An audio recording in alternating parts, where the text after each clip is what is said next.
अस्सलामुअलैकुम। दुनिया में कई लोगों को जुर्म करने पर सज़ाए मौत दी जाती है।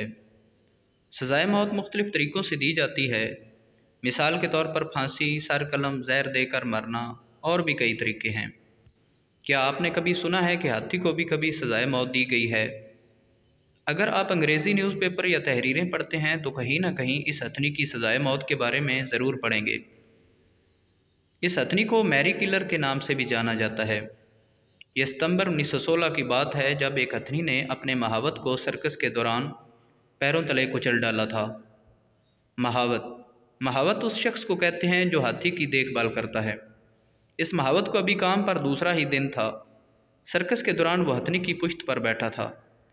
हथनी जैसे ही एक तरफ से तरबूज उठाने के लिए नीचे की तरफ झुकी तो महावत ने उसके कान के पीछे सुई चबो दी, जिससे हथनी ने गुस्से में आकर महावत को नीचे गिराकर उसका सर कुचल डाला।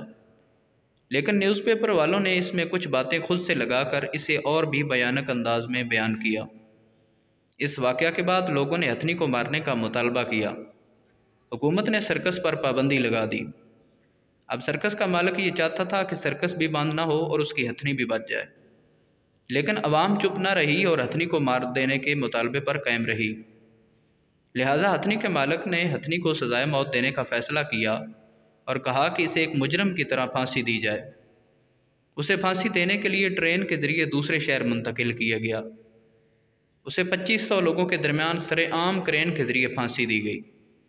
पहली बार जब क्रेन ने हथनी को उठाया तो चेन टूट गई और गिरने की वजह से हथनी की टांगों की हड्डियाँ टूट गईं। दूसरी बार उसे मजबूत चेन से बांधकर फांसी पर लटका दिया गया। साथ एक डॉक्टर भी मौजूद था। जब डॉक्टर ने हथनी के मरने की तस्दीक कर दी तो हथनी को नीचे उतारा गया। जब डॉक्टर ने हथनी का मुआयना किया तो पता चला कि हथनी के आखिरी दांत में इन्फेक्शन था, जिसकी वजह से वो काफ़ी तकलीफ़ में मुब्तला थी और इसी दांत से पीछे महावत ने सुई चबोई थी, जिससे हथनी की तकलीफ़ में इजाफा हुआ और गुस्से में आकर उसने महावत को कुचल डाला था।